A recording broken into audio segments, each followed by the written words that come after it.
Hello అందరికీ, నేను స్వరాలి. అఖండ దీపం 99వ భాగం. అఖండ దీపం సీజన్ 1 అయిపోవచ్చింది. రేపటితోటి ఆఖరి భాగాన్ని పెడతాను. సీజన్ 2 ఎప్పుడు ఉంటుందో తర్వాత చెప్తాను. ఆ తర్వాత నుంచి రెగ్యులర్గా ఆమె కథ ఇవ్వడానికి ట్రై చేస్తాను. స్టోరీ కనుక నచ్చినట్లయితే లైక్ చేసి సబ్స్క్రైబ్ చేసుకోవచ్చు కదా ప్లీజ్. ఇక లేట్ చేయకుండా స్టోరీలోకి వెళ్ళిపోదాం. భువనేశ్వరి దేవి క్రూరంగా నవ్వుతూ, డబ్బుల నగల కంటే విలువైంది వాళ్ళ దగ్గర నుంచి లాక్కోవాలి, అదే నా లక్ష్యం అని చాలా క్రూరంగా అన్నది భువనేశ్వరీదేవి. ఏమిటంత విలువైంది అని ఆశ్చర్యంగా ప్రభాకర్, మంజుల ఇద్దరూ ఒకేసారి అడిగారు. వాళ్ళ సంతోషం అని గంభీరంగా చెప్పింది భువనేశ్వరీదేవి. అక్క, నువ్వేం మాట్లాడుతున్నావో నీకు అర్థమవుతుందా? వాళ్ళ సంతోషాన్ని మేమెలా దూరం చేయగలం? అయినా ఇప్పుడు వాళ్ళు చాలా సంతోషంగా ఉన్నారు. అంతేకాదు, చాలా జాగ్రత్తగా కూడా ఉంటారు. ఆ సంతోషు ఇంటి చుట్టూతో సెక్యూరిటీని కూడా పెంచేశాడట. నాకు తెలిసి ఇప్పుడు నువ్వేమీ చేయలేవు, నువ్వే కాదు ఎవ్వరూ వాళ్ళని టచ్ కూడా చేయలేరు అని అన్నాడు ప్రభాకర్. నాకు ఆ విషయం తెలుసు కదా, అందుకే మిమ్మల్ని పంపించేది. ఎలాగైనా సరే వాళ్ళ సంతోషాన్ని దూరం చేయాలి. ఆ మైథిలి పిల్లల్ని కనకూడదు. జీవితాంతం ఈ విషయం తలుచుకున్నప్పుడల్లా వాళ్ళు నన్ను ఎందుకు జైలుకు పంపించానా అని కుళ్ళి కుళ్ళి చావాలి. అలాంటి శిక్ష వేయాలి వాళ్ళకి. ఆ మైథిలి కడుపులో ఉన్న పిల్లల్ని చంపేయగలిగితే నేను మీకు ఏం కావాలన్నా చేస్తాను, ఎంత కావాలన్నా ఇస్తాను అని ఆశ చూపించడానికి ప్రయత్నం చేసింది భువనేశ్వరీదేవి. నీ దగ్గరేముంది మాకివ్వడానికి అని వెటకారంగా అన్నది మంజుల. నన్ను అంత తక్కువగా అంచనా వేయకు మంజుల. నేను ఆ ఇంట్లో ఉన్నప్పుడే చాలా ఆస్తులని కొని నా పేరు మీద రాయించుకున్నాను. ఇప్పటి వరకు వాటి గురించి ఎవ్వరికీ తెలియదు. మీరు ఈ పని కనుక చేసి పెట్టారు అంటే సరియోని విడుదల చేయించడం మాత్రమే కాదు, ఆ ఆస్తులు మొత్తం మీ పేరు మీదకి మారుస్తాను. ఒకవేళ మీరు కాదంటే చెప్పండి, ఈ పని చేయడానికి ఇంకో వ్యక్తి ఉన్నాడు అని గంభీరంగా అన్నది భువనేశ్వరీదేవి. ఇంకో వ్యక్తి ఉన్నాడా? ఎవరతను అని ఆశ్చర్యంగా అడిగాడు ప్రభాకర్. వీరేంద్ర. డబ్బు పడేస్తాను అంటే వాడు నా చుట్టూ కుక్కలా తిరుగుతాడు అని చాలా నిర్లక్ష్యంగా అన్నది భువనేశ్వరీదేవి. ప్రభాకర్ పెద్దగా నవ్వుతూ, నీకు ఈ విషయం తెలిసినట్లేదు. వాడిని కూడా జైల్లో వేసి కుమ్ముతున్నారు. వాడిప్పుడు బయట లేడు. అయినా ఆస్తిపాస్తుల కంటే ఇప్పుడు నా కూతుర్ని బయటకు తీసుకురావడం నాకు ప్రధానం. వీలైతే నా కూతురుతో పాటు నిన్ను కూడా బయటకు తీసుకురావడానికి ప్రయత్నం చేస్తాను. అంతేకాని ఇలాంటి పిచ్చి పిచ్చి పనులు చేయమని నన్ను అడగకు.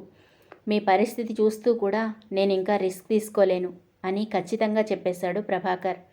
అతని మాటలకు సరియు భువనేశ్వరీదేవి ఇద్దరూ కోపంగా ఊగిపోయారు. మమ్మల్ని బయటికి తీసుకురావడం కాదు, ముందు వాళ్ళని ఎలా పతనం చేయాలో ఆలోచించాలి. మమ్మల్ని ఇంత బాధ పెట్టిన వాళ్ళని అస్సలు వదిలిపెట్టకూడదు అని హిస్టీరియా వచ్చినట్లుగా అరవడం మొదలుపెట్టారు. అక్కడే ఉన్న పోలీసులు వచ్చి వాళ్ళిద్దరిని తీసుకొని లోపలికి వెళ్ళిపోయారు. ప్రభాకర్, మంజుల ఇద్దరూ ఇక చేసేదేమీ లేక వెనక్కి తిరిగారు. బయటకు వచ్చిన తర్వాత మంజుల ప్రభాకర్తో మాట్లాడడం మొదలుపెట్టింది. ఏంటి, మీ అక్క చెప్పినట్లుగా వాళ్ళ ఇంటికి వెళ్దామనుకుంటున్నావా అని కోపంగా అడిగింది మంజుల. ఏయ్, ఏం మాట్లాడుతున్నావు నువ్వు? అయినా అక్కకి చెప్పేశాను కదా, ఇప్పుడు మనం అక్కడికి వెళ్తే మనల్ని కూడా ఇదే జైలుకి పంపిస్తారు. ఇంత జరిగిన తర్వాత కూడా బుద్ధి రాకపోతే వాళ్ళని ఎవ్వరూ కాపాడలేరు, వాళ్ళ కర్మ అని అన్నాడు ప్రభాకర్. అది అలా అన్నావు బాగుంది. ఇన్నాళ్ళు చేసిన ఘనకార్యాలు చాలు, ఇకనైనా బుద్ధిగా ఉండు అని కోపంగా అన్నది మంజుల. వాళ్ళకి తెలియని ఇంకో విషయం ఏమిటి అంటే, జైల్లో జరిగింది మొత్తం భూపతికి, సంతోష్కి ఇద్దరికీ తెలిసిపోయింది.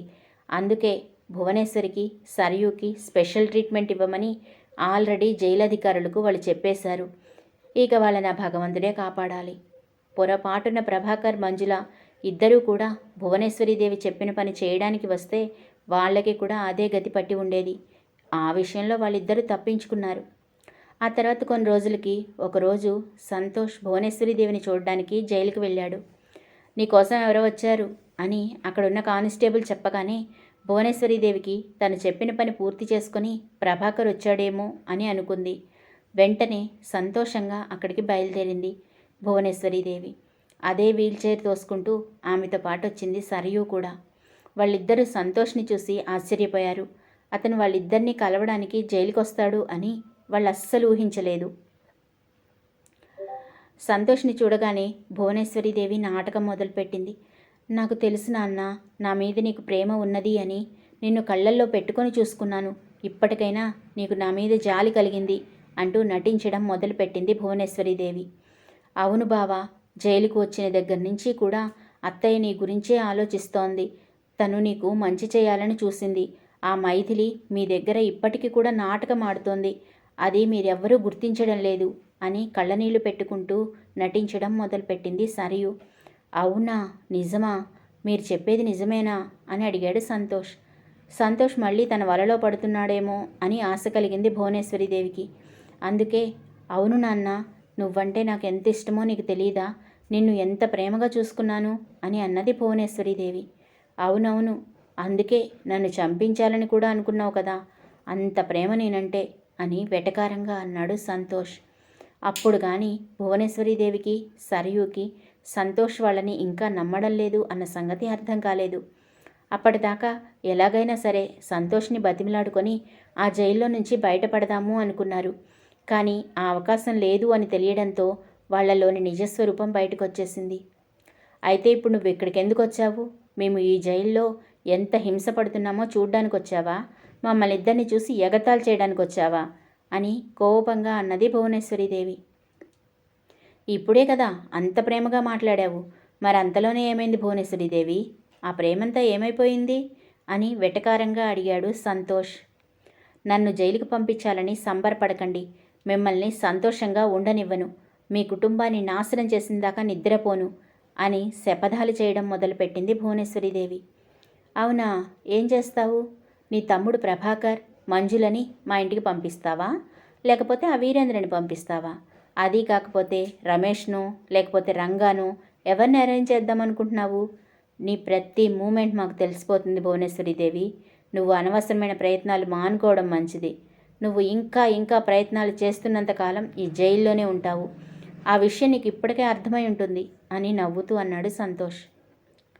అంటే ఇప్పుడు నువ్వు ఈ విషయం చెప్పడానికే జైలు దాకా వచ్చావా? నువ్వు నాకు భయపడి ఉండకపోతే ఇక్కడ దాకా వచ్చి ఉండేవాడివి కాదు సంతోష్. నువ్వు ఇక్కడికి వచ్చావు అంటేనే నువ్వు ఇంకా నాకు భయపడుతున్నావు అని అర్థం అంటూ బలవంతంగా నవ్వడానికి ప్రయత్నం చేసింది భువనేశ్వరీదేవి. నువ్వు నీ గురించి మరీ ఎక్కువ ఊహించుకుంటున్నావు భువనేశ్వరీదేవి. నేను ఇప్పుడు ఇక్కడికి వచ్చింది నీకు ఒక శుభవార్త చెప్దాము అని. ఆ శుభవార్త విన్నా నీ ఎక్స్ప్రెషన్స్ ఎలా ఉంటాయో కళ్ళారా చూద్దాము అని. అంతేకాని నీకు భయపడి పరిగెత్తుకుంటూ రాలేదు. ఒకవేళ నీకు భయపడే పరిస్థితి వస్తే నేను ఈ జైల్లో మరో మనిషికి తెలియకుండా పైకి పంపించే ఏర్పాట్లు చేయగలను.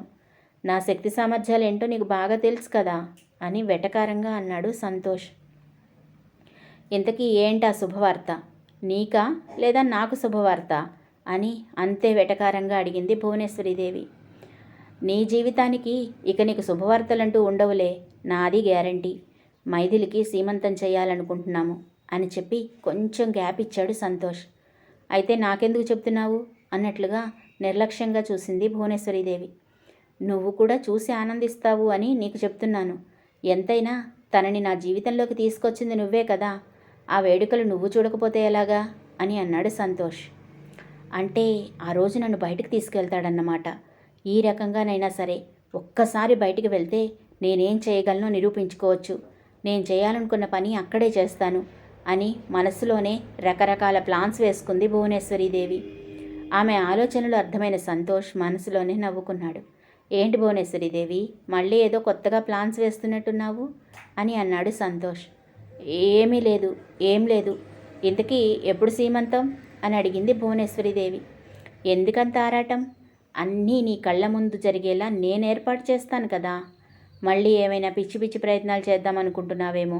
నీ ఆశలు ఏవీ ఫలించవు, గుర్తుపెట్టుకో. మా అమ్మ మళ్ళీ మా ఇంట్లో అడుగు పెట్టబోతోంది. మేమందరం చాలా సంతోషంగా ఉన్నాం ఇప్పుడు. మాకందరికీ ఇంత సంతోషకరమైన వార్త నీకు సంతోషం కలిగించదు అని నాకు తెలుసు. కానీ నువ్వు ఏడవడమే కదా నాకు కావాలి అని కోపంగా చెప్పాడు సంతోష్. భువనేశ్వరీదేవి మనసులో చిన్నగా నవ్వుకొని, చూద్దాం సంతోష్, ఎవరు ఏడుస్తారో ఎవరు ఎవరిని ఏడిపిస్తారో సీమంతం రోజున తెలుస్తుంది అని క్రూరంగా తనలో తనే అనుకుంది భువనేశ్వరీదేవి. మరి ఏం జరుగుతుందంటారు?